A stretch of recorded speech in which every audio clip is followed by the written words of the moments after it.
வங்காள விரிகுடா படத்தை பற்றியும் திரு குகன் சக்கரவர்த்தியார் அவரை பற்றியும் பல விஷயங்களை வந்து நம்மளோட பகிர்ந்துக்க இருக்காங்க. அதில் முதல்ல இங்கே பேசக்கூடியவர் பார்த்தீங்கன்னா ஒரு சிறந்த எழுத்தாளர், இயக்குனர்கள் சங்கத்தின் முக்கிய தூண்களில் ஒருத்தராக இருக்கக்கூடியவர். நம்ம பல டைலாக்ஸ் நமக்கு ஃபேவரட்டாக இருக்கும், பல இடங்களில் நம்ம பயன்படுத்துவோம். மலை அண்ணாமலை அப்படின்ட்டு அண்ணாமலை படத்துலேருந்து அந்த ஒரு டைலாகை தாண்டி பல விஷயங்கள் அந்த படத்தில் நமக்கு ரொம்ப பிடிச்சிருந்தது. அந்த படத்துடைய வசனகர்த்தா. அந்த படம் மட்டும் இல்லைங்க, பல படங்களில் வசனங்கள் எழுதியிருக்காரு. பிற மொழிகள்லையும் பல படங்களில் வசனம் எழுதியிருக்கக்கூடிய நம் அனைவரின் மரியாதைக்குரிய திரு டி.கே. சண்முக சுந்தரம் சார் அவர்களை பேசுமாறு அன்புடன் அழைக்கிறோம். பெரியோர்களே, நண்பர்களே, பெயர் தெரியவில்லை, தெரிந்தால் சொல்லியிருப்பேன், மன்னிக்கவும். எல்லோருக்கும் அரங்கத்தில் அமர்ந்திருக்கும் பெரியோர்கள், தாய்மார்கள், நண்பர்கள் மற்றும் ஊடக நண்பர்கள், பத்திரிகையாளர்கள் அனைவருக்கும் எனது இனிய வணக்கங்கள். நண்பர் குகன் சக்கரவர்த்தியார் அவர்கள் எனக்கு அறிமுகம்தான். ஆனால் நாங்கள் அடிக்கடி பார்த்து பழகிக் கொள்வதில்லை.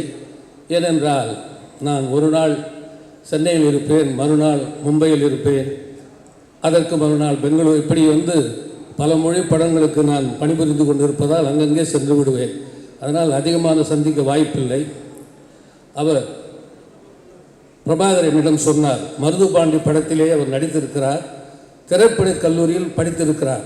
அதனால்தான் 21 கிராஃப்டையும் கையாள ஒரு தைரியம் அவருக்கு பிறந்திருக்கிறது. இதற்கு நீங்கள் கைத்தட்ட வேண்டும். ஏனென்றால் கதை எழுதலாம், கற்பனை வரும். கடினமாக உழைத்தால் நல்ல கற்பனை வரும். திரைக்கதை அமைக்கலாம், இயக்கலாம், பயிற்சி பெற்றிருந்தால் இயக்கலாம், ஒரு இயக்குனரிடமிருந்து பயிற்சி பெற்றிருந்தால். ஆனால் ஒளிப்பதிவு இருக்கிறது, அது கொஞ்சம் கடுமையான வேலை. ஏன்னா ஊடக நண்பர்களுக்கு தெரியும், lighting and focus, lighting for the mood, lighting for the distance, lighting for the expression. அதாவது ஒளிப்பதிவில் முகபாவங்களை பதிவு செய்ய ஒரு ஒளிப்பதிவு கலை இருக்கிறது. அது சோகமா, அது காதலா, வீரமா, இல்லை என்ன என்று அது ஒரு கஷ்டம். அதிலே ஃபோக்கஸ் இருக்கிறதே. நாங்கள் மிகவும் சிரமப்படுவது ஸ்டேஜிங் ஆக்டர்ஸ், கேமராவுக்கு முன்னாடி ஆக்டர்கள் நிற்க வைக்கும்போது யார் யார் எவ்வளோ தூரத்தில் இருக்காங்கன்னு ஒவ்வொன்றுக்கும் மெஷர்மெண்ட் எடுத்து அதுக்கு தகுந்த மாதிரி கேமரா மூவ் பண்ணும்போது ஃபோக்கஸ் ஷிஃப்ட் ஆகும். அதை பற்றி ஒன்று சொல்கிற, ஃபோக்கஸை பற்றி.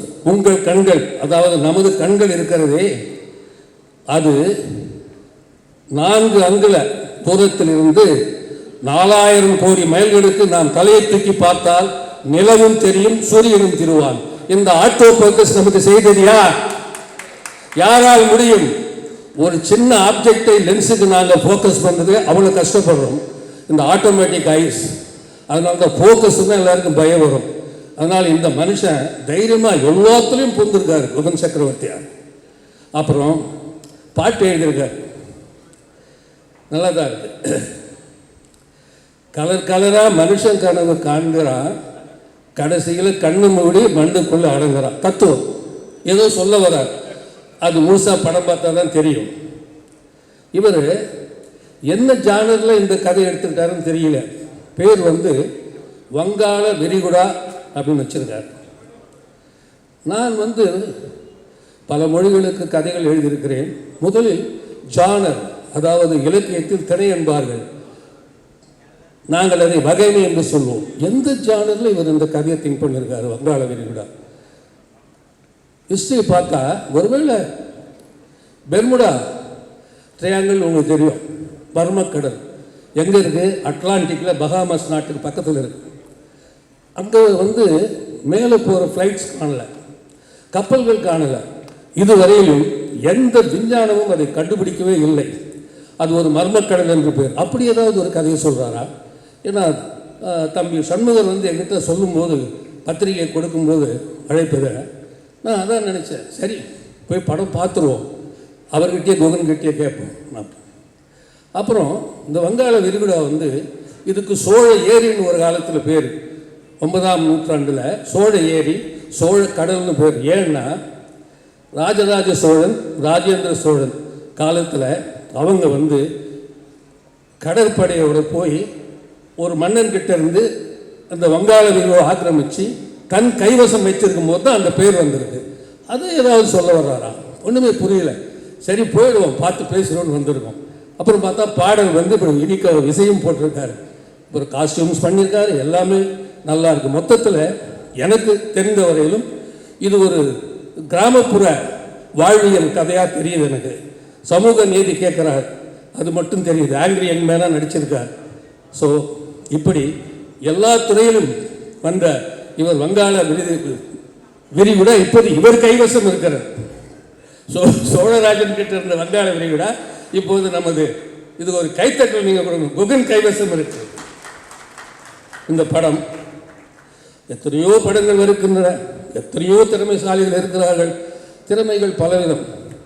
ஒரு திறமைக்கு ஒரு வெற்றி கிடைக்கும், இன்னொரு திறமைக்கு வெற்றி கொடுக்கும். எப்படின்னா, திறமைகள் வந்து ஒருவர் திறமையை நீ இன்னொருத்தர் திறமைக்கு வந்து ஒப்பிட முடியாது. இது ஔவையார் எப்பவோ சொல்லி வச்சுட்டார். என்ன சொன்னாரு? வான் குருவியின் கூடு வல்லருக்கு தொல்கரையான் தேன் சிலம்பி யாவர்க்கும் செமரிதான் யாம் பெரிதும் என்றும் நீ வலிமை சொல்ல வேண்டாம் தான் எல்லாருக்கும் ஒவ்வொன்று எளிது. வான் குருவின் கூடு வேறு விஞ்ஞானி கட்ட முடியுமா? ஈச்ச மரத்தில் தூங்குறத பார்த்துருக்கீங்களா? வல்லருக்கு பிடிக்கிறது, அதை யாராலும் செய்ய முடியுமா? எந்த விஞ்ஞானியும் செய்ய முடியாது. தொல் கரையால் தேன் கூடு யாரால கட்ட முடியாது.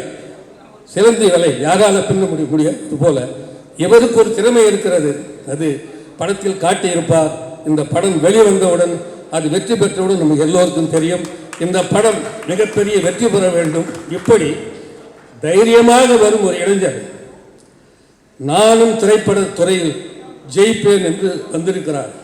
இவருக்கு நான் சொல்வது என்னவென்றால், நாம் எல்லோரும், ஆனாகட்டும், கலைமாமணி பிரபாகர் ஆகட்டும், வி பிரபாகர் ஆகட்டும், மற்றபடி இருக்கும் பெரிய புகழ்பெற்ற இயக்குநர்கள், எழுத்தாளர்களாகட்டும், இல்லை சிநேகன் ஆகட்டும், ஒன்றே ஒன்று நமக்கு பாரதிதாசன் சொல்லி வைத்துவிட்டு போயிருக்கிறார்.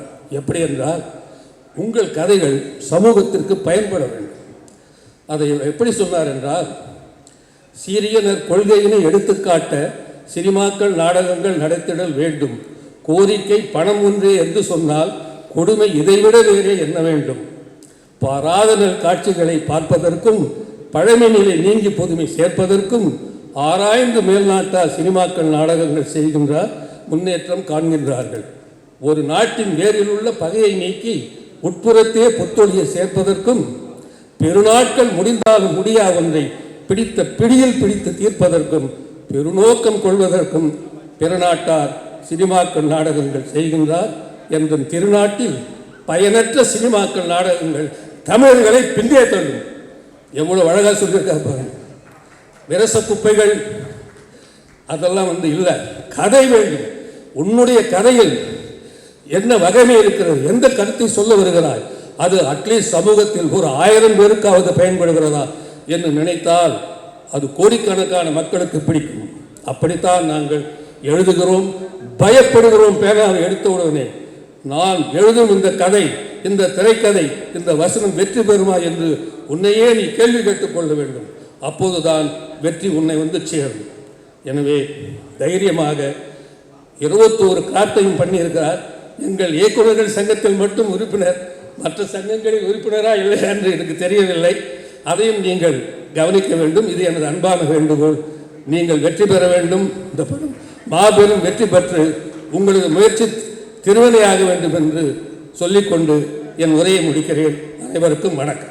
மாலை வேளையில் இந்த மாபெரும் அரங்கத்தில் கூடியிருக்கக்கூடிய மேடையில் இருக்கும் சாதனையாளர்களும், இங்கு வருகை தந்திருக்கக்கூடிய பத்திரிகை ஊடகவியலாளர்கள், சமூக வலைதளங்களை சார்ந்த அனைத்து நண்பர்களும், வருகை புரிந்திருக்கும் சகோதர சகோதரிகள் அனைவருக்கும் எனது முதற்கண் வணக்கம். எனது அன்பிற்கும் மரியாதைக்கும் உரிய குகன் சக்கரவர்த்தி அவர்களை எனக்கு பல ஆண்டுகளாக தெரியும். அவர் திரைப்பட கல்லூரியில் பயின்றவர். முயற்சி திருவினையாக்கும் என்ற சொல்லுக்கு உதாரணமாக இருக்கக்கூடியவர். எப்பொழுது சந்தித்தாலும் அண்ணே இந்த ப்ராஜெக்ட் போயிட்டுருக்கு அப்படின்னு சொல்லுவார். சினிமாவை பற்றி தான் பேசுவார். ஒரு செகண்ட் கூட வேறு எதுவுமே பேச மாட்டார். அது ஒரு போராளி. அவரை நான் எப்பொழுது பார்த்தாலும் ஒரு கலை போராளியாகத்தான் பார்ப்பேன். மிகவும் நேசிக்கக்கூடிய ஒரு அன்பு சகோதரர். அவரின் இந்த வங்காள விரிகுடா படைப்பில் அவருடைய முழு திறமையும் அவர் செலுத்தியிருக்கிறார். குறிப்பாக சொல்ல வேண்டுமென்றால், திரைப்படத்தில் நடிக்கக்கூடிய கதாநாயகன் யார் என்று கேட்டால், ஒரு உதாரணம், மரியாதைக்குரிய இயக்குனர் எம் பாரதிராஜா அவர்கள் நடிகர் கார்த்திக் அவர்களை முதலில் தேர்வு செய்து அழைத்து சென்றார். உங்களுக்கெல்லாம் தெரிந்திருக்கும் நடிகர் கார்த்திக் அவர்கள் மிகப்பெரிய நடிகர் முத்துராமன் அவர்களுடைய வீட்டு பையன், பான் வித் சில்வர் ஸ்பூன், பிறந்ததிலிருந்தே மிகவும் செல்வாக்கோடு வளர்ந்தவர். அவரை அழைத்து சென்று அவரிடம் பாரதி ராஜா சார் சொன்னது, இன்னையிலேருந்து நீ ஒரு பஃபூன், குட்டிக்காரனை அடிக்க சொன்னால் அடிக்கணும், நீ ஒரு என்டர்டெய்னர், மக்களுக்கு ரசிக்க வைக்கக்கூடிய வேலைகளை செய்யக்கூடியவர், நீ பெரிய வீட்டு பிள்ளைன்றதை மறந்துடணும், இந்த கதாபாத்திரத்துக்கு நேர்மையாக இருக்கணும் அப்படின்னு சொன்னாங்கன்னு ஒரு மேடையில் கார்த்திக் சார் சொன்னார். அதுபோல் நான் பார்த்த இந்த திரைப்படத்தில் அவர் எடுத்திருக்கும் கதாபாத்திரத்திற்கு மிகவும் நேர்மையாக நடித்திருக்கிறார் என்பது இந்த சிறிய ஒரு ட்ரெய்லரில் தெரிகிறது.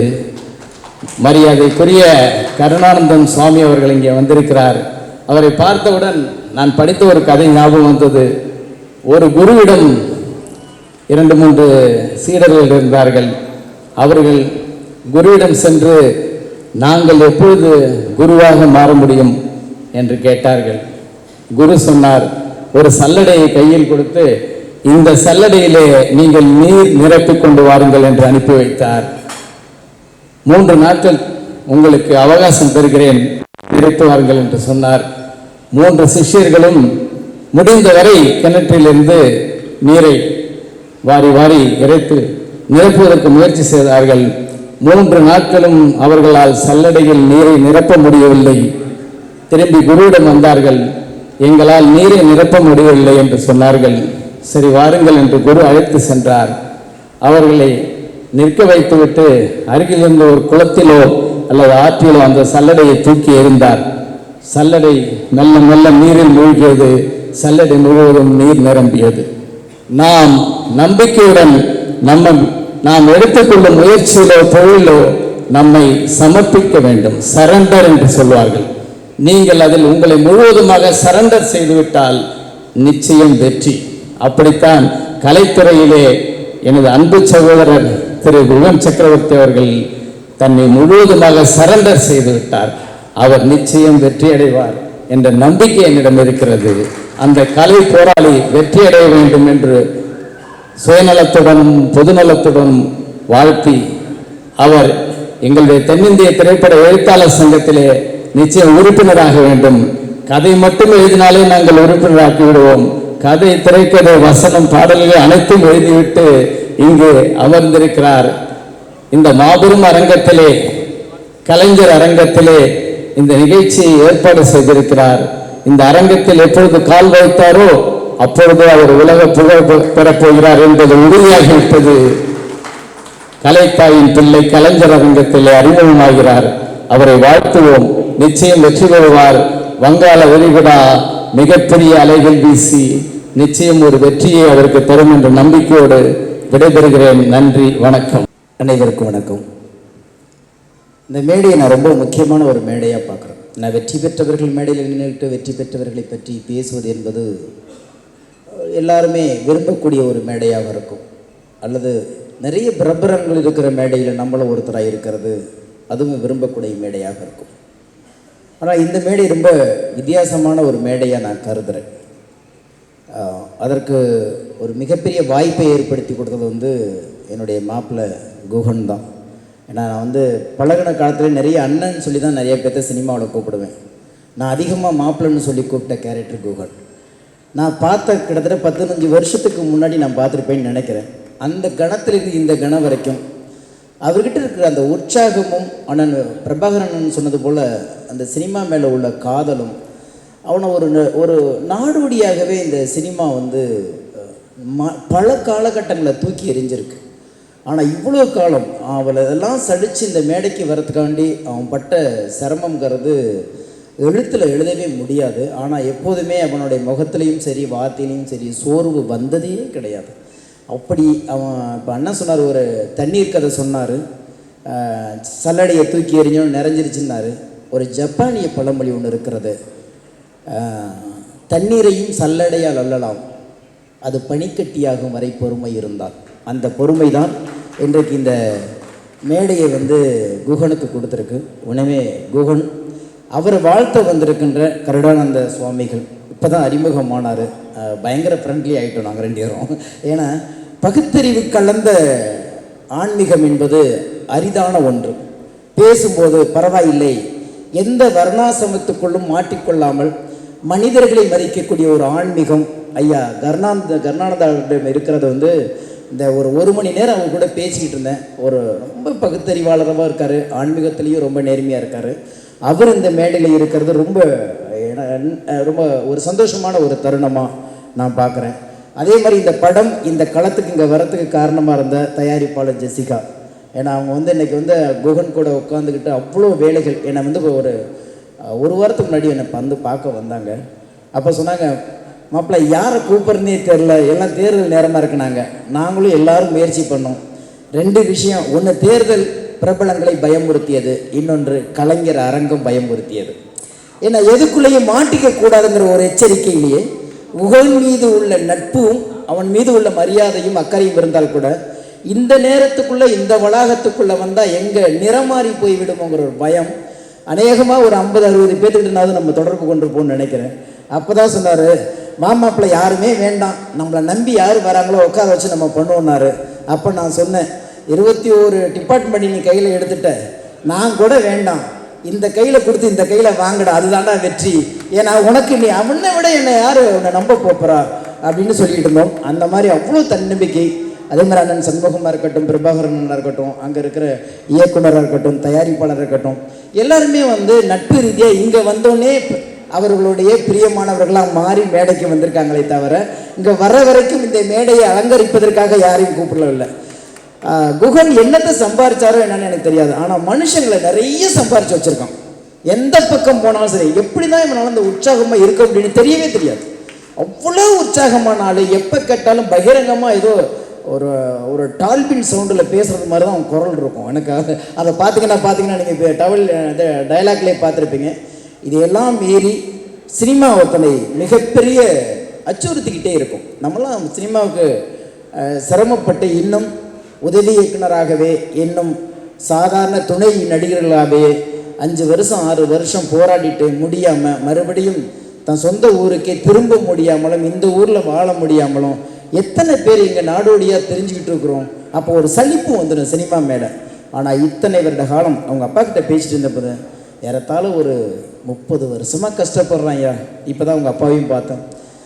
எங்கள் ஊரில்னா ஏதாவது அவனுக்கு செஞ்சு கொடுத்துருவேன், எங்களுக்கு சினிமாவில் யாரையுமே தெரியாதுயா. ஊரில் எதையோ ஒன்று செஞ்சு கொடுத்துருவேன், ஆனால் இந்த ஊரில் சினிமாவில் எங்களுக்கு என்னையா செய்ய முடியும்? ஏதோ ஆசைப்பட்டான், ஏதோ பண்ணுறானோ, வந்துட்டான், மேடை வரைக்கும் வந்துட்டான், இதுக்கப்புறம் கடவுள் கொடுத்த வரோம் அப்படின்னு சொல்லி அவங்க அப்பா சொல்லும்போது தான் தெரிஞ்சு, இந்த மாதிரி அம்மா அப்பாக்கள் அமைவதே சினிமாக்காரங்களுக்கு கொடுத்து வச்ச வரம். போய் ஜெயிக்கலைன்னா மரியாதையாக மாடு மேய்க்க வாடா, கல்யாணத்தை பண்ணுடா, ஊரில் இருக்கலாம், வயக்காட்டை பாடுறான்னு சொல்லி விரட்டிட்டு இருக்கிற அம்மா அப்பாவுக்கு பற்றியில் ஆசைப்பட்டுட்டல போ எதுவாவது பார்த்துருந்தான். எங்கள் அம்மா அப்பாவை பற்றி நான் ஒரு கவிதை எழுதியிருக்கும்போது அந்த வரிகள் தான் அப்பாவை பார்க்கும்போது யாகம் வந்துச்சு. உங்களுக்கு என் மீது பாசம் இல்லை, அதனால் முதல் குழந்தையாக பெறவில்லை. இப்படி ஒரு கவிதை ஆரம்பிச்சிருப்பேன். ஏன்னா நான் கடைசி பையன், 8வது பையன். அதில் ஒரு வரி சொல்லியிருப்பேன், எது எப்படியோ நீங்கள் எனக்கு எதுவுமே செய்யவில்லை, எனக்கான சிந்தனைகளையோ என்னுடைய பிரியங்களை நீங்கள் பகிர்ந்து கொள்ளவில்லை, நான் எது செய்தாலும் அமைதியாகவே இருந்தீர்களே, அதற்காக நன்றின்னு சொல்லி அந்த கவிதையை முடிச்சிருப்பேன். ஒரு நீண்ட கவிதை. அதனால் அவன் என்ன செய்கிறானே தெரியுமோ தெரியாதில்லை, அமைதியாக இருந்து அவனுக்கான வழியை திறந்து விட்டதுனால நிஜமாக நீ விழுந்து விழுந்து வணங்க வேண்டியது அம்மா அப்பா அக்கா கால்களில் தான். ஏன்னா எப்பவுமே ஒரு சகோதரிய பாசம் சகோதரனுக்கு தான் தெரியும். அதுங்க பார்க்கும்போது பார்த்தோம், ஒரு தோழமையோடு அவங்க அரவணைத்து அந்த பாசத்தை இந்த மேடையில் வரத்து கொண்டு என் தம்பி ஏறி நிற்கிறான், என் அண்ணன் ஏறி நிற்கிறாங்கிற அந்த பாசங்கிறது வேறு. எனவே இது வந்து ஒரு வித்தியாசமான ஒரு விழா. எனக்கு இதில் என்ன இன்னும் கொஞ்சம் மரியாதை உண்டு குகன் மேல் அப்படின்னா, உங்களுக்கெல்லாம் தெரியும் தஞ்சாவூரில் பேராவூரணிங்கிற மாவட்டத்திலேயே அங்கே வந்து குருவிக்கரம்பை சண்முகம் அவங்க வம்சாவளியில், அதாவது ஒரு வகையில் பெரியப்பா முறைன்னு நினைக்கிறேன் உங்களுக்கு, அந்த வம்சாவளியில் வந்து அவர் யாருன்னா இந்த தலைமுறைகளுக்கு தெரியாதுன்னு நினைக்கிறேன், மற்ற பத்திரிகையாளர்களுக்கு நிறைய தெரியும். பாக்கியராஜ் மூலியமாக தான் அவர் பாடலாசிரியராக இருந்தார். அவர் வந்து நம்ம கல்லூரியில் வந்து தமிழ்துறை தலைவராக இருந்தார், பச்சைப்பன் கல்லூரியில் இருந்தார்னு நினைக்கிறேன். அவர் எழுதின முதல் பாட்டு கவிதை அரங்கேறும் நேரம் மலர் கணைகள் பரிமாறும் தேகம், இந்த மாதிரி புகழ்பெற்ற பாடல்களை பாடிய ஒரு கவிஞனின் அந்த ரத்தத்திலேருந்து அந்த உணர்வுலேருந்து வந்ததுனால எனக்கு குகன் மேலே ரொம்ப எனக்கு பாசம் உண்டு. எப்படி வந்து சொந்த படம் எடுத்து கண்ணதாசன் ஐயா நஷ்டத்தில் போனாரோ, சொந்த படம் எடுத்து எப்படி மேத்தா ஐயா நஷ்டத்தில் விழுந்தாரோ, அதே போல் ஒரு காலகட்டத்தில் சொந்த படம் எடுத்து குருவிக்கரம்பை சண்முகம் ஐயாவும் ஒரு இழப்பை சந்திச்சார். ஆனாலும் தன் முன்னவர்கள் இழந்ததை பின்னவர்கள் பிடிப்பது என்பதுதான் காலத்தின் கட்டாயம்.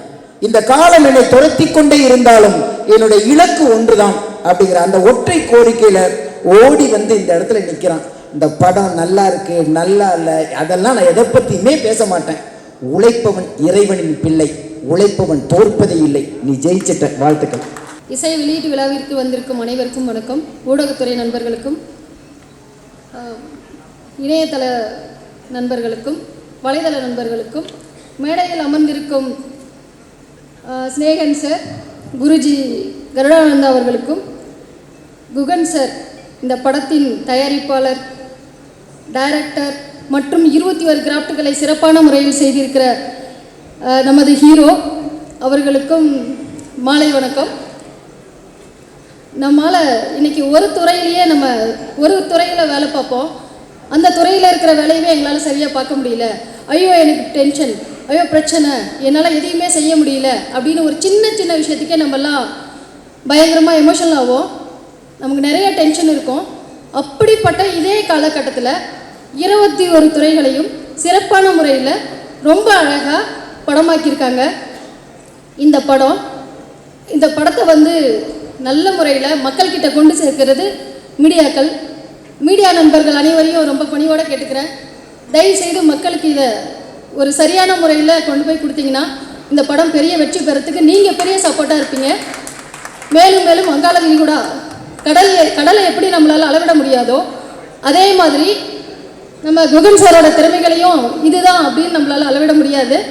வங்காள விரிகுடா படம் மேலும் மேலும் வளர்கிறதுக்கும் பெரிய வெற்றிகளை பெறுறதுக்கும் இங்கே வந்திருக்கிற அனைவரும் அன்பான முறையில் வாழ்த்தணும்னு வேண்டி கேட்டுக்கிறேன். நன்றி. இந்த இசை வெளியீட்டு விழாவினுடைய கதாநாயகன்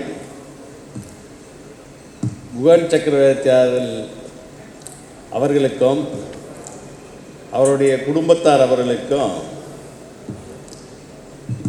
என்னுடைய வணக்கத்தை தெரிவித்துக் கொள்கின்றேன். மற்றும் கருடானந்த சுவாமிகள் அவர்களுக்கும் என்னுடைய வணக்கத்தை தெரிவித்துக் கொள்கின்றேன். இந்த விழாவினை சிறப்பு விருந்தினராக பங்கேற்றுக் கொண்டிருக்கும் நம்மளுடைய பாடலாசிரியர் மற்றும் கதாசிரியர்கள், ப்ரொடியூசர்கள் அனைவருக்கும் என்னுடைய வணக்கத்தை தெரிவித்துக் கொள்கின்றேன். இங்கே குழுமிருக்கக்கூடிய நண்பர்கள், திரையுலக நண்பர்கள் மற்றும் பத்திரிகையாளர்களையும் என்னுடைய வணக்கத்தை தெரிவித்துக் கொள்கின்றேன். இந்த வங்காள விரிகுடாவை பற்றி நான் பேசணும் அப்படின்னா 2 வார்த்தையில் சொல்லிடலாம். இந்த படம் 21 கிராஃப்ட் குகன் சக்கரவர்த்தியால் உருவாக்கப்பட்ட படம். என்னை போல வாழாதீங்க, இந்த 5 தலைவர்களை போல வாழுங்க அப்படின்று ஒரு சிறப்பான கருத்தை மக்களுக்கு எடுத்து சொல்லியிருக்கிறார் குகன் சக்கரவர்த்தியார். இந்த படத்தை நான் ப்ரிவியூ ஷோ பார்க்கும்போது மிக சிறப்பாக இருந்தது. பாடல்கள் 6 பாடல்களும் அருமையாக இருந்தது என்பதே இந்த பத்திரிகையாளர் நண்பர்களுக்கு நான் தெரியப்படுத்திக் கொள்ள ஆசைப்படுகின்றேன். மற்றும் இந்த ஏன்னா நம்ம பேசுறது புதுசு மேடைக்கு, அதான். ஸோ குகன் சக்கரவர்த்தியாருடைய திறமைகள் என்பது இந்த படத்துக்கு அப்புறம், ஆஃப்டர் ரிலீஸுக்கு அப்புறம், இந்த படம் ரிலீஸ் ஆனதுக்கு அப்புறம் தமிழகம் எங்கும் பாராட்டப்படும் அப்படின்றதுல எல்லளவும் சந்தேகம் இல்லை. இந்த படத்தை ரெட்ஜெட் நிறுவனத்துக்கு நாங்கள் போய் பேசணும், பேசி படம் பார்த்தாங்க. படம் அவங்களுக்கு பிடிச்சிருக்கு. இந்த படத்தை ஒரு வாரம் அல்லது 2 வார காலத்திற்குள் ரெட்ஜெட் நிறுவனம் வெளியிடும் என்பதையும் மகிழ்வோடு தெரிவித்துக் கொள்கின்றேன். நன்றி, வணக்கம். அனைவருக்கும் வணக்கம். சிவனை போற்றி, எந்நாட்டவருக்கும் இறைவா போற்றி, காவாய் கனகத்திரளே போற்றி, கைலை மலையானை போற்றி, தென்னாருடைய சிவனே போற்றி அப்படின்னு சொல்லக்கூடிய நம்மெல்லாம் இந்தியாவில் இருக்கக்கூடிய, தென்னிந்தியாவில் வாழ்ந்திருக்கக்கூடிய தமிழர்களுடைய பண்பாட்டிலும் கலாச்சாரத்திலும் நம்மெல்லாம் இருந்து கொண்டிருக்கின்றோம். அதில் இன்றைய தினம் குகன் சக்கரவர்த்தி அவர்கள் ஒரு மிகப்பெரிய 21 முயற்சி ரொம்ப எடுத்திருக்கிறாரு. ஒரு தனிப்பட்ட மனிதன் வாழ்வாதாரத்தில் நாம் எந்த துறையில் இருக்கின்றோமோ அந்த துறையில் நமக்கு பிடித்த விஷயங்களை செய்யக்கூடியது தான் ஸ்கிரிப்ட். நம் மனிதர்கள் உணர்ந்து மாதா பிதா ஃபிலிம்ஸ்னு வச்சிருக்கிறார். நம் அனைவருக்குமே மாதா பிதா குரு தெய்வம்னு சொல்லுவோம். அதில் குகன் சக்கரவர்த்தி நான் பல ஆண்டுகளாக அவருடைய நட்பில் இருக்கின்றேன். இன்னொன்று என் அண்ணான்னு தான் சொல்லுவார், நான் தம்பின்னு தான் சொல்லுவேன். இந்த படம் பல நாட்களுக்கு முன்பு எடுக்கப்பட்டது. ஆனால் சில பேருக்கு இந்த ஆன்மீக கலையில், இந்த சினிமா ஃபீல்டில் இருக்கிறவங்களுக்கெல்லாம் ஒரு பெரிய எந்த ஒரு பேக்ரவுண்டும் இல்லாமலும் அவங்களுடைய முயற்சி, அவங்களுடைய வெற்றி காண்பது எப்படின்னா, சிநேகன் ஐயா எப்படியெல்லாம் சொன்ன இந்த சினிமா துறையில் அவருடைய எழுத்துக்களும் பாடல்களும் அவருடைய முன்னேற்றத்திற்கு ஒவ்வொருவரும் முயற்சி செய்தால் மட்டுமே வெற்றி பெற முடியும். அந்த வகையில்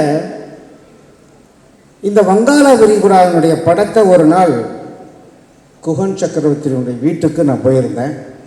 அப்போ எனக்கு போட்டு காமிச்சார். சாமி, நான் படம் எடுத்துருக்கிறதெல்லாம் பாருங்கள், எப்படி இருக்குன்னு சொல்லுங்கள் சாமி அப்படின்னு சொன்னார். சத்தியமாக சொல்கிறேன், எனக்கு படமே ஒன்றுமே புரியல. எல்லா படங்களும் ஒரு வித்தியாசமாக இருக்கும்.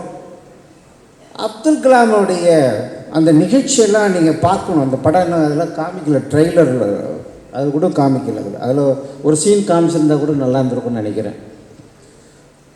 அப்துல் கலாமுடைய இறுதி சடங்குகள், அவருடைய நிகழ்ச்சியெல்லாம் ரொம்ப தத்துரூபமாக அந்த படம் எடுக்கப்பட்டிருக்கிறது. ஆனால் படம் எனக்கு புரியல.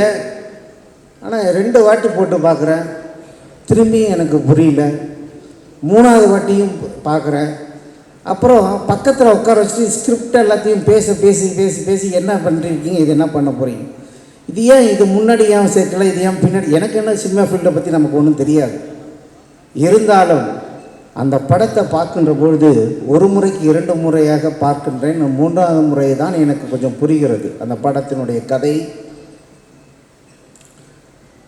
அப்படி நுணுக்கமாக ஒவ்வொரு விஷயங்களும் நல்ல முறையில் செஞ்சிருக்கிறாரு. படம் ரொம்ப ரொம்ப எல்லாருக்கும் பிடிக்கும். ஏன்னா ஒரு காலகட்டத்தில் கதை, திரைக்கதை, வசனம், டைரக்ஷன் நிறைய பண்ணக்கூடியவர்கள் பாக்யராஜ் ஐயா அவர்கள் மற்றும் டி ராஜேந்தர் அவர்கள். அப்படி தான் நம்மெல்லாம் பார்த்துருப்போம். இந்த காலகட்டத்தில் இன்றைய தினத்தில் 21 ஸ்கிரிப்டை வச்சு ஒரு டைரக்ஷன் பண்ணுறாரு, படத்தை எடுத்திருக்கிறாருன்னா,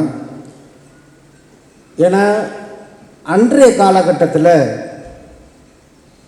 சினிமா எடுப்பது ரொம்ப சுலபமாக இருந்தது. அதனால் பாக்யராஜ் அவர்கள், டி ராஜேந்தர் அவர்கள் எல்லாம் வெற்றி பெற்றார்கள். இன்றைய காலகட்டத்தில் இந்த வங்காள விரிகுடா இந்த 21 ஸ்கிரிப்டை வச்சு பண்ணியிருக்கிறாருன்னா, அவர் எப்படி இந்த சினிமாவில் பாக்யராஜ், ராஜேந்திரர்கள் எல்லாம் எப்படியெல்லாம் அவங்க வளர்ந்தார்களோ உழைப்பை போட்டு, அதுபோல இன்றைய காலகட்டத்தில் குகன் சக்கரவர்த்தி வெற்றி பெற்றிருக்கிறார் என்பதுதான் எனக்கு மிகப்பெரிய பொருத்தமாக அமையும். நிறைய கலைஞர்கள் சினிமா துறையில் ரொம்ப கஷ்டப்பட்டுட்டு இருக்கிறீங்க. அவங்களுக்கெல்லாம் என்னுடைய ஆன்மீக ரீதியாக சொல்லக்கூடிய ஒரே ஒரு விஷயத்தை மட்டும் உங்களுக்கு உணர்த்தி கொண்டு சொல்கிறேன். நீங்கள் எந்த துறையில் வேணாலும் இருங்க, கலைத்துறையில் பல கலைத்துறைகள் இருக்கிறது. அதில் கேமராமேனாக இருக்கலாம், அசிஸ்டன்ட் டைரக்டராக, அப்புறமா திரும்பி டைரக்டராக மாறலாம், வீடியோகிராஃபராக இருக்கலாம், ஃபோட்டோகிராஃபராக இருக்கலாம், தொழில்நுட்ப வல்லுநர்களாக இருக்கலாம். நீ எந்த தொழிலில் ஒரு தொழில் எடுக்கிறியோ அது கடைசி வரை அந்த தொழிலில் மட்டும்தான் நீங்கள் இருக்கணும். அப்போ தான் நீங்கள் இந்த சினிஃபீல்டில் ஜெயிக்க முடியும். கொஞ்ச நாள் என்ன பண்ணுறீங்கன்னா நடிக்க போயிடுறீங்க, சில நாள் என்ன பண்ணுறீங்க இன்னொரு துறைக்கு போயிடுறீங்க. அதனாலேயே நிறைய கலைஞர்கள் இன்னும் வடபழனியில் சுற்றிட்டு தான் இருக்கிறீங்க. அதுக்கு காரணம் என்னன்னா, உங்களுடைய முயற்சி உண்மையாலுமே இருக்குது. உங்களுடைய உங்களுடைய இன்வால்வ்டு சப்ஜெக்ட், அந்த சப்ஜெக்டை வெளியில் கொண்டுட்டு வர்றதுக்கு முயற்சி பண்ணுறீங்க. ஆனால் அந்த சப்ஜெக்டு நீங்கள் எதில் ஒரு முயற்சியாக இருக்கிறீங்களோ அந்த சப்ஜெக்டாகவே இருக்கணும். அப்படிப்பட்ட இருந்து தான் குகன் சக்கரவர்த்தி இந்த 2 கொரோனா பீரியட்லலாம் நான் ஃபோன் பண்ணி கேட்பேன், குகன் எப்போ படம் ரிலீஸ் பண்ண போகிற, எப்போ ஆடியோ ரிலீஸ் பண்ண போகிற சொல்லுவார். சாமி பண்ணிடலாம் சாமி, அடுத்த மாதம் பண்ணிடலாம் சாமி. அப்படி சொல்லி எனக்கு 2 வருஷம் ஆகிக்கிட்டாரு. நான் என்னடா இவ்வளோ நாள் தள்ளி போயிட்டே இருக்கு இந்த படம், ஏன் இந்த மாதிரி பண்ணிட்டு இருக்கிறாரு அப்படின்னு கேட்கும் பொழுது சினேகன் ஐயா அதை கரெக்டாக சொன்னார்.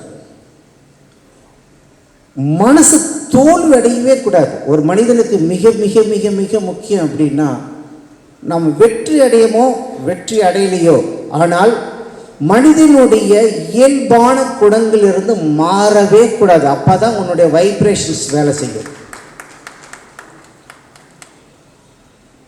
அதற்கான நேரம் காலம் உங்களுக்கு இறைவன் கண்டிப்பாக கொடுப்பார். நான் என்னுடைய சப்ஜெக்டில் சொல்லுவேன், என்னுடைய சசங்கில் சொல்லுவேன், இந்த பிரபஞ்சத்தினுடைய மிக முக்கியமாக இருக்கக்கூடிய நம் இந்த பிரபஞ்சத்தை பார்க்கக்கூடிய சக்தி மாதா பிதா மட்டும்தான். அந்த மாதா பிதா சப்ஜெக்டில் சொல்லுவேன்,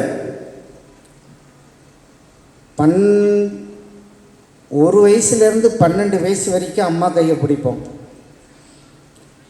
12 வயசுலேருந்து 22 வயசு வரைக்கும் அப்பா கையை பிடிக்கணும். 22லேருந்து 32 வரைக்கும் தன் மனைவி கையை பிடிக்கணும். 32லேருந்து வாழ்நாள் முழுவதும் உன்னுடைய குருநாதர் கையை பிடிக்கணும். அதுக்கு தான் நம்மளுடைய மூதாதையர்கள் தாத்தன் பாட்டன் முப்பாட்டன் சொல்லி கொடுத்தா மாதா பிதா குரு தெய்வம்னு சொல்லி கொடுத்தாங்க. அந்த இந்த நிகழ்ச்சியில் மாதா பிதாவை முன்னாடி உட்கார வச்சு குரு என்ற ஸ்தானத்தை எனக்கு கொடுத்து இந்த விழாவை சிறைப்படுவதற்காக என்னை வரவழைத்த குகன் சக்கரவர்த்திக்கும் இந்த கலைஞர்கள் இங்கே வந்திருக்கக்கூடிய தொழில்நுட்பனுடைய கலைஞர்களும் ப்ரொடியூசராக இருக்கலாம், எந்தெந்த சினித்துறையில் இருக்கிறீங்களோ அவ்வளோ பேரும் இங்கே வந்திருக்கிறீங்க. உண்மையை சொல்லப்போனால் நீ ஜெயிப்பதற்கு ஒரே ஒரு மந்திரம் இருக்கிறது. நீங்கள் எல்லாரும் நீ எவ்வளோ கஷ்டப்பட்டிருந்தாலும், இது குகன் கூட கஷ்டப்பட்டு தான் இருந்தார். நீங்கள் ஜெயிப்பதற்கு யார் தெரியுமா மிக வெற்றி பாதையில் உங்களை ஜெயிக்க வைக்கிறது? எல்லா ஆத்மாவுக்கும் சிறந்த ஆத்மாவாக இருக்கக்கூடிய உன்னுடைய மாதா பிதா மட்டும்தான் உங்களை ஜெயிக்க வைக்க முடியும். அது ஸ்னேகன்ஜி அதை சொன்னார். அப்பா அம்மாவை பற்றி அவருடைய பிக் பாஸில் கூட அதை சொல்லியிருந்தார். அதை நான் கூட அவர்கிட்ட இப்போ சொல்லிட்டு இருந்தேன். தயவு செய்து யார் ஒரு மனிதன் தோல்வியில் இருக்கின்ற பொழுது தன் பிள்ளை போய் தன் தகப்பனாரிடம் காலில் விழுகின்ற பொழுது ஆசீர்வாதம் செய்கின்ற பொழுது அப்போ அந்த அம்மாவுடைய கண்களில் கண்ணீரும் நீரும் சுமழ்ந்து இருக்கும். அப்படியே கண்ணில் என் பையன் ஜெயிக்கணும்னு நினைக்கிறான், ஆனால் முடியல. அந்த ஆத்மா அப்படியே பயங்கரமான ஒரு வைப்ரேஷன்ஸ் இருக்கும். அதுதான் பரிபூரணமான ஆசீர்வாதம் உங்களுக்கு. அந்த எடுத்து விபூதி விடுவாங்க பாரு, அந்த நேரம் கண்ணில் கலங்கிட்டு இருக்கும். என் பையன் ஜெயிக்கலை, என் பையன் தோத்துட்டு இருக்கிறான், இவனை எப்படியாவது ஜெயிக்க வைக்கணும்னு சொல்லக்கூடிய அந்த தாரக மந்திரத்தினுடைய வைப்ரேஷன் தான் உங்களை ஜெயிக்க வைக்கும். அதனால இங்கே வந்திருக்கிற கலைஞர்கள் பல ஊர்லேருந்து, தஞ்சாவூர்லேருந்து வந்திருக்கிறார், குகன்ஜி கூட தஞ்சாவூர்லேருந்து எல்லாம் இங்கே வந்து நிறைய கலைஞர்கள், தொழில்நுட்பத்தில் இருக்கக்கூடிய ப்ரொடியூசர்கள் நிறைய பணத்தை போட்டுட்டு படம் எடுத்துட்டு பாதி படம் எடுக்க முடியல சுவாமின்னு புலம்புறவங்க எல்லாருக்கும் ஒன்று தான், அம்மா அப்பா அம்மா காலில் போய் விடுங்க, கண்டிப்பாக உங்களுக்கு ஒரு பெரிய வெற்றி கிடைக்கும். இது உணர்ந்து இல்லை, இந்த பிரபஞ்சம் அதுதான் சொல்கிறது. சக்தியினுடைய பிரபஞ்சத்தினுடைய சக்தி மாதா பிதா தான் இந்த பிரபஞ்சம் ஒன்று இயக்கிறது. அதுக்கு இந்த பஞ்சபூதங்களும் உங்களுக்காக சப்போர்ட் பண்ணும். அதனால் இந்த படங்கள் மிக நுட்பமாக செய்யப்பட்டு இருக்கக்கூடிய இந்த வங்காள விரிகுடானுடைய படம், அதுவும் கலைஞர் அரங்கத்தில் நடைபெறுதுன்னு பத்திரிகையில் பார்த்தேன்.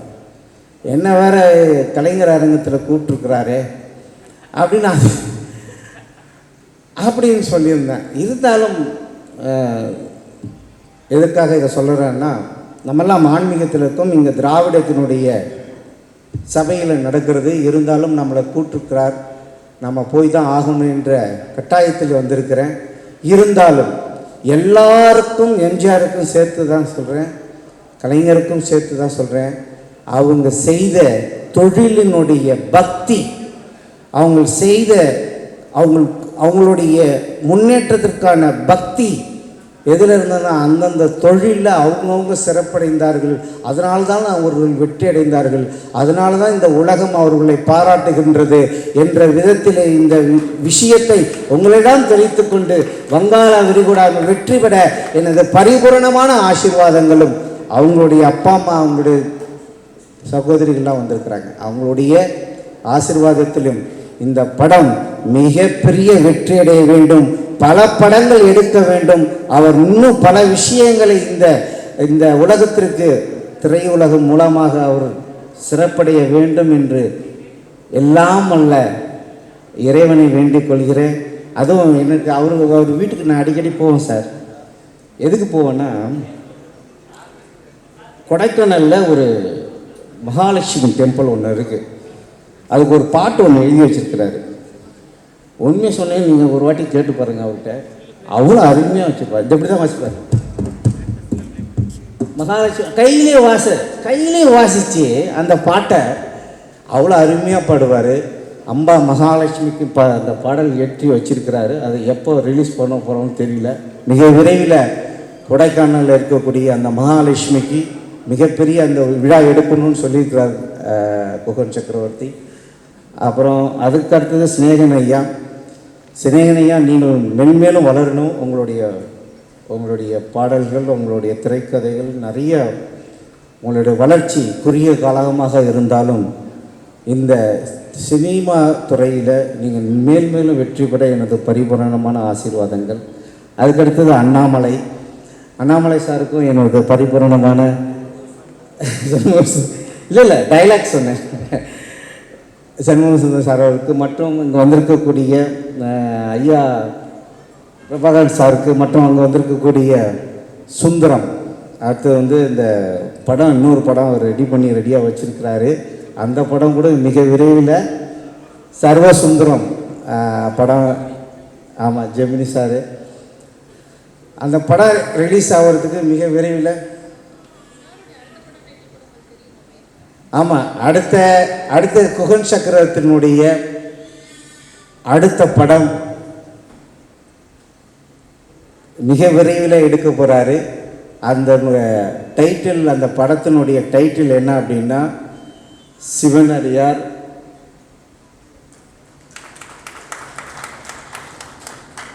அந்த படம் அதுக்கும் மிக விரைவில் அந்த படம் ஒரு வித்தியாசமான ஒரு கதை. அந்த கதை ஸ்கிரிப்டை குகன் சக்கரவர்த்தி சார் அந்த படத்தை இயக்க போகிறாரு. அந்த படத்தை தயாரிக்க போகிறாரு, டைரக்ஷன் பண்ண போகிறாரு.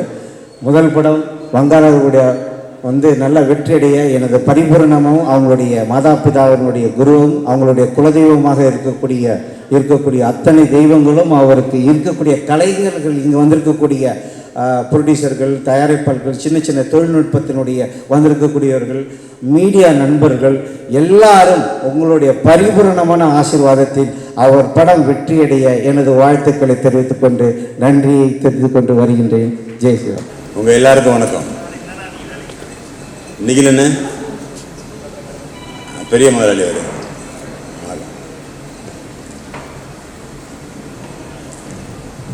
இந்த வங்காள விரிகுடான்னா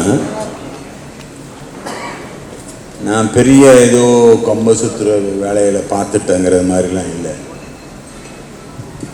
ஓகேண்ணா, தேங்க்யூ. இது எனக்கு பிடிச்ச ஒரு விஷயத்தை நான் வெளியில் கொண்டு வந்து காட்டுறது எனக்கு ஒரு சந்தோஷம்.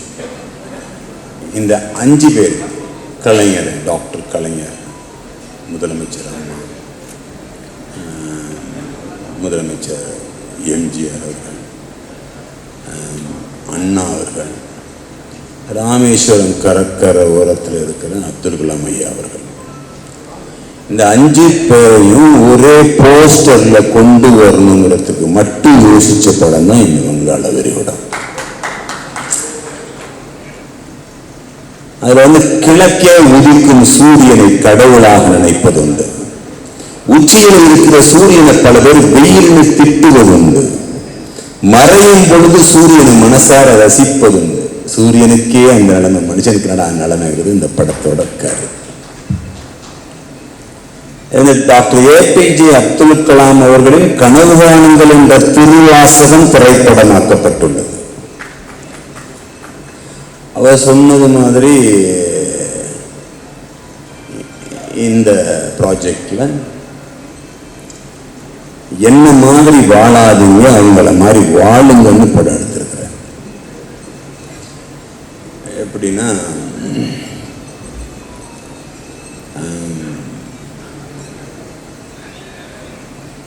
ஒரு ராமேஸ்வரம் கடற்கரையில் ஒரு மீனவ குப்பத்துக்குள்ள பிறந்து செத்தத்துக்கு அப்புறம் உலக நாடுகளையே அழுக வச்சார் ஐயா அப்துல் கலாம்.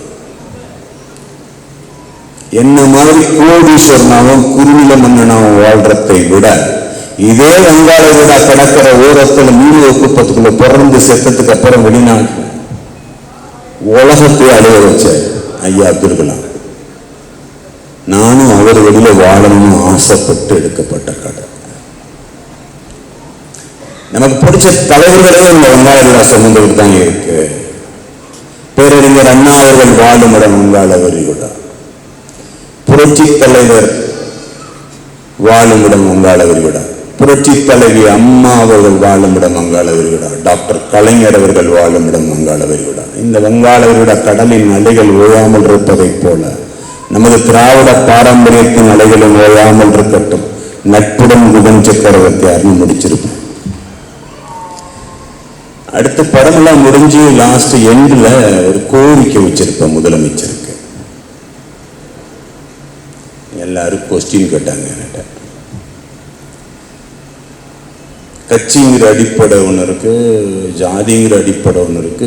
எந்த அடிப்படையில் இந்த படத்தை தொட்டாலும் பூகம்பமாக வெடிச்சிருமோன்னு பயந்து எடுக்கப்பட்ட ஒரு கதை. எனக்கு தனிப்பட்ட முறையில் அப்துல் கலாம் மேல வருத்தம் இருக்குன்னு சொல்லியிருக்கேன். என் ஃப்ரெண்டுலாம் அடிக்க வந்துட்டாங்க, பேச வந்துட்டாங்க. என்ன மச்சான் நீ என்ன இப்படி எடுத்திருக்க? இல்லை மச்சான் அதுக்கு காரணம் இருக்கு. அந்த காரணத்தை உங்ககிட்டையும் எங்கே சொல்ல மாட்டேன், சினிமா பாருங்க. அதே சமயத்தில் இங்கே வந்திருக்கிறது யாரும் வெளியிலேருந்து காசு கொடுத்து எனக்கு பேசுறதுக்கு கூட்டிக்கிட்டு வராத ஆளுங்க. முதல் சினிமாவில் இப்படி ஒரு மேடை, அது மிகச்சிறந்த சரியான மேடை. தலைவன் மிகச்சிறந்த எழுத்தாளர், மறக்க முடியாத மறுக்க முடியாத தலைவர் டாக்டர் கலைஞர் அவர்கள் பேசி இந்த மேடையில் நானும் பேசுவதை நினைத்து பெருமை கொள்கிறேன். அவர் எனக்கு இன்ஸ்டியூட்ல படிக்கிறதுக்கு ரெக்கமெண்டேஷன் பண்ணி ஒரு ஆள்கிட்ட சொல்லிவிட்டு என்னை அனுப்பிவிட்டாங்க. அப்போ டிஆர் பாலு, எக்ஸ்எம்எல்ஏ கிருஷ்ணமூர்த்தி, இங்கே மச்சான் உட்காந்துருக்காரு சுரேஷன், வாண்டு என்னை கையை பிடிச்சி கூட்டிகிட்டு போவார். எங்கள் அப்பா அம்மா 2 பேரும் அவரை நம்பி தான் விடுவார். எங்கள் அண்ணன் செத்து போயிட்டார் ஆக்சிடெண்ட்டில். அப்போது சாமியை கும்பிட மாட்டேன். என்னை திருச்செந்தூர் கோயிலுக்கு போகல தான் எங்கள் அண்ணன் ஆக்சிடெண்ட் ஆகி செத்துது. அதில் கிட்டத்தட்ட முடிஞ்சு போச்சுன்னு சொன்ன ஒரு குடும்பம் தான் எங்கள் குடும்பம். அதில் அப்பா அம்மா தங்கச்சி எல்லாரும் போயிருக்காங்க. எங்கள் மாமா பசங்க, சின்ன பசங்க. அந்த ஆக்சிடென்ட்லேருந்து இன்னைக்கு வரைக்கும் என் குடும்பம் எழும்பி வெளியில் வரலாங்க. இதுதான் உண்மை. பாசம் மட்டும்தான். இங்கே காசு உங்ககிட்ட இருக்கும், அவர்கிட்ட இருக்கும், அவர்கிட்ட இருக்கும். பெரிய ஆள்னு சொல்கிறவன் எல்லாம் படம் எடுக்க முடியாது. அறிவு இருக்கிறவன் சாதிக்க வைக்கணும் மற்றவர்களைன்னு நினைக்கிறவன் எடுக்கிறது தான் இங்கே படம். நல்ல பாம்பும் படம் எடுக்கும், நல்ல மனிதர்கள் மேக்சிமம் இங்கே வர்றது கஷ்டம். அறிவாளிகள் வர்ற இடம். அப்படி ஒரு மேடை இந்த மேடை. எனக்கும் நல்லா பேச தெரியுதுன்னு நினைக்கிறேன், சந்தோஷப்படுறேன். அதில் ஒரு கோரிக்கை வச்சிருக்கேன். இந்த படத்தில் கிளைமேக்ஸ் எண்டு, நம் தலைவர்கள் வாழும் பூமிக்கு மெரினா கடற்கரை என்ற பெயரை விட திராவிட கடற்கரை என்ற பெயரை பொருத்தமாக இருக்கும் என்று நம் பாரம்பரியத்தின் வாரிசு மாண்புமிகு முதலமைச்சர் மு.க. ஸ்டாலின் அவர்களின் கவனத்திற்கு இந்த வங்காள விரிகுடா திரைப்படத்தின் வாயிலாக பரிந்துரை செய்கிறேன். பணிவன்புடன் மக்களோடு நான் இந்த படத்தை போட்டு காட்டி தியேட்டர்ல ரிலீஸ் பண்ணதுக்கு அப்புறம் வேணா இங்க கூட்டம் நிறைய வரலாம். நான் நல்லா பெரிய பேச்சாளர், நல்ல நடிகை, நல்ல டைரக்டர்னு சொல்லலாம். அதுக்கு வளர்ச்சி அடைகிறதுக்கு நல்ல அப்பா அம்மா வேணும். எனக்கு கிடைச்ச அப்பா அம்மா மாதிரி யாருக்கு கிடைச்சது எனக்கு தெரியாது. அப்படி ஒரு அப்பா அம்மா. அதே மாதிரி என் மாப்பிள்ளை ரொம்ப பிடிக்கும். யாரு? சிநேகனன். அவ அப்பா அம்மா மேல வச்சிருக்கா அன்பும் பண்பும் பாசமும் உண்மையும் நேர்மையும் கருணையும் காதலும் என்னை விரும்ப வைத்தது என் மாப்பிள்ளை சிநேகன். நானும் போய் அவனை கூப்பிட்டு, மாப்பிள்ள எங்க இருக்கு மாப்பிள்ள, சொல்லுங்க மச்சான், மச்சான் அரசியல் பயங்கரமான சூடு குடிக்கிற நேரத்துல யாருமே அவங்க நம்பிக்கை வந்து பேச முடியாது மாப்பிள்ள. இதுல பாதி பேருக்கு கட்சி, பாதி பேருக்கு மற்றதெல்லாம் இருக்கு மாப்பிள்ள. பணம் கொடுத்தா பாதி பேர் வருவாங்க, இடம் கொடுத்தா 3/4 பேர் வருவாங்க. இந்த இடத்துல கட்சி சார்பில் ஒருத்தனால பேச முடியாதுன்னு ஆனா பேசுறதுக்கு கூப்பிட்டு வந்து ஒரே ஆளு ஏன் மாப்பிள்ள. இதை விட பெருமை எனக்கு என்ன வேணும்? வந்து பேசுறான், கட்டி பிடிச்சா, முத்தம் கொடுத்தான், ஜெயிச்சிட்டா மச்சான். படம் நல்லா இருக்காதான் நீங்க பாப்பீங்க. நல்ல படம், தரமான படம், அருமையான பாட்டு, சரியான மெட்டு போட்டு பாடி இருக்கிறேன். கதை, திரைக்கதை, வசனம், பாடல்கள், இசை, ஒளிப்பதிவு, கலை, நடனம், சண்டை பயிற்சி, பின்னணி பாடக, பின்னணி இசை, ப்ரொடக்ஷன் டிசைனர், டைட்டிலிங், சிகை அலங்கார, வெளிப்பட படப்பிடிப்பு, தளங்கள், ப்ரொடியூசர், அப்போ பஸ் இதுக்கே ட்ரைனிங் எடுக்கத்தான் பஸ் உங்ககிட்ட பேசி ஜெயிக்க முடியும். ஏன்னா இங்க ஒரு மிகப்பெரிய நடிகை இந்த மேட்டரெல்லாம் அழகா அரேஞ்ச் பண்ணியிருக்காரு. நிகில் முருகன் அண்ணா, இந்த நான் வந்து ஆடியோ ரிலீஸ் பண்ணேன். படிக்கலாம். அப்போ எப்போ உங்களை பார்க்கலாம், நான் சொல்றேன். ஒரு நாள் ஃபோன் பண்ணி நம்ம படிக்கலாமா? ஓகே. அதுக்கப்புறம் ஓகே, ஃபங்க்ஷன் காலில் எல்லாம் போட்டு எல்லாம் வந்தாச்சு, எல்லாரும் வந்தாங்க, ரெடி ஆகிட்டா வரையா வா. 3 நாள் தான் தலைவா பேசியிருக்கிறாங்க. இதுக்குள்ள இந்த ஃபங்க்ஷன் வச்சு நடக்கிறதுலையும் என்ன மாதிரி படக்கு நடிக்கணும் நமக்கு தான் தெரியும். காசு பணம் மட்டும் முக்கியம் இல்லடா, என்னை நம்படா வாடான்னு கூப்பிட்ட ஒரு நல்ல ஒரு மிகச்சரியான. அதனால தான் பிஆர்ஓ வந்து பெரிய லெவலில் இருக்கிறாரு நிகில் முருகன் எனக்கு இன்னைக்கு தெரியும். சத்தியம். சட்டை போட்டு வேட்டி கட்டி எல்லாரும் பெரிய மனுஷன் ஆயிட முடியாது. நல்லா தலைமுடிய பலன்னு வச்சிருந்தா கூட ரஜினி ஆயிட முடியுமா? முடியாது தலைவா. எவன் தலையில என்ன எழுதியிருக்கோ அதுதான் நடக்கும். நாளைக்கு எனக்கு இங்க இருக்கு அப்படின்னா அது கண்டினியூ ஆகும். அதனால உழைக்கிறேன், பொழைக்கிறேன், என்னை ஆசீர்வாதம் பண்ணுங்க.